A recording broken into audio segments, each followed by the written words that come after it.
Channel. ഇന്ന് നമ്മൾ തയ്യാറാക്കാൻ പോകുന്ന കറിവേപ്പില ചട്നി വളരെ ഹെൽത്തി ആയിട്ടുള്ള ഒരു സൈഡ് ഡിഷാണ്. നമുക്ക് ചപ്പാത്തിയുടെ കൂടെ കഴിക്കാം, ദോശയുടെ കൂടെ കഴിക്കാം, റൈസിൻ്റെ കൂടെയും കഴിക്കാം. അതെങ്ങനെയാണെന്ന് നമുക്ക് നോക്കാം. ഇതിന് വേണ്ടുന്ന സാധനങ്ങൾ: ഒരു ബൗള്, അതായത് കയ്യിൽ നന്നായിട്ട് അമുക്കി പിടിച്ചാൽ ഒരു പിടി കറിവേപ്പില കഴുകി വാരി വൃത്തിയാക്കി തോർത്തിയെടുത്തതായത്. ഇത് നല്ല എരി വേണ്ടിയ കൊണ്ട് ഞാൻ 5 വറ്റൽ മുളക് എടുത്തിരിക്കുന്നു.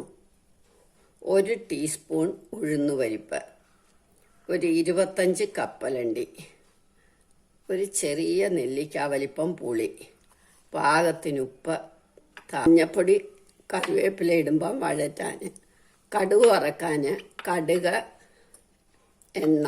മൊത്തത്തിൽ നമുക്ക് 1 ടേബിൾ സ്പൂൺ എണ്ണ മതി. ഇതൊക്കെ വറക്കാനായിട്ടും കറിവേപ്പില വറക്കാനും കടുക് വറക്കാനും എല്ലാമായിട്ട് 1 ടേബിൾ സ്പൂൺ എണ്ണ. ഇനി നമുക്ക് എങ്ങനെയാണെന്ന് നോക്കാം. 1 ടേബിൾ സ്പൂൺ എണ്ണ എടുത്തതല്ല, 1 ടീസ്പൂൺ നമ്മൾ എണ്ണ ഒഴിച്ചു. ആദ്യം നമുക്ക് മുളക് വറുത്തെടുക്കാം. മുളക് ഒന്ന് ചൂടാക്കി എടുക്കണം. എല്ലാം നമുക്ക് മിക്സിയുടെ ബൗളിലേക്ക് തന്നെ എടുക്കാം. മുളക് ചൂടായി അതിങ്ങെടുക്കാം. ഇനിയും കപ്പലണ്ടി, ഉഴുന്നലക,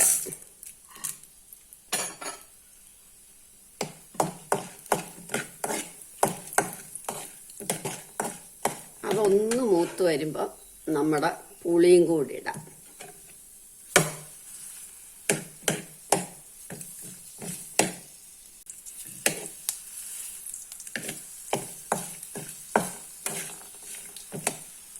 ഇതുമെല്ലാം മൂത്തു. ഇനി നമുക്കിനി എടുക്കാം.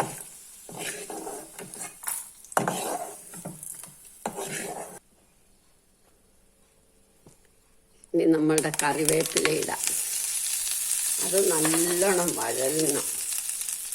മഞ്ഞപ്പൊടി, അത് നല്ലോണം മൂക്കട്ടെ.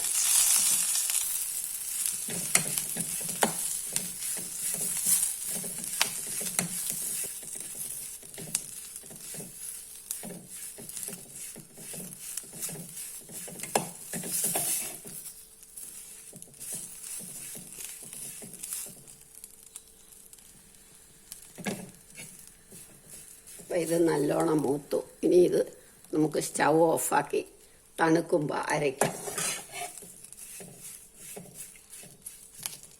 തണുക്കട്ടെ. ഇതെല്ലാം നല്ലോണം തണുത്തു. ഇനി നമുക്കിത് അരച്ചെടുക്കണം.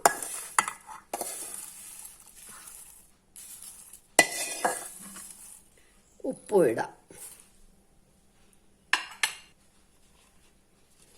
ഇത് നമുക്ക് അരച്ചോണ്ട് വരാം. പൊടിഞ്ഞു കഴിഞ്ഞു. അപ്പോൾ നമുക്ക് അരയ്ക്കാൻ തിളപ്പിച്ചാർച്ച വെള്ളമേ ഒഴിക്കാവുള്ളൂ, പച്ചവെള്ളം ഒഴിക്കരുത്. ഒന്നും കൂടി അരയ്ക്കാം. നല്ല വൃത്തിയായിട്ട് അരച്ചു. ഇനിയും കടുക് വറക്കാം. എണ്ണ ഒഴിച്ചു, കടുകിട്ടു, മുളക് മുറിച്ചിടാം. ഇനി നമുക്കിതൊന്ന് അടയ്ക്കാം.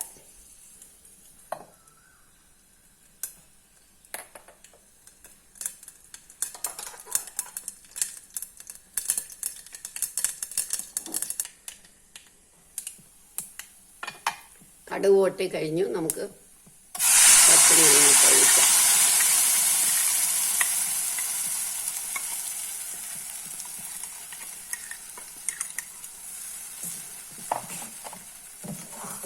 നല്ലോണം ഒന്ന് തിളച്ച് കഴിയുമ്പോൾ നമുക്കിതെടുക്കാം.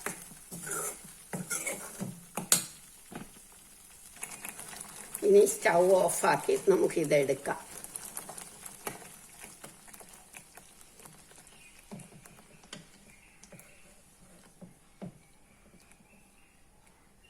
അതിനകത്തൊഴിച്ച ആ എണ്ണയൊന്ന് തെളിഞ്ഞു വരുന്നവരെ നമുക്ക് തിളയ്ക്കണം.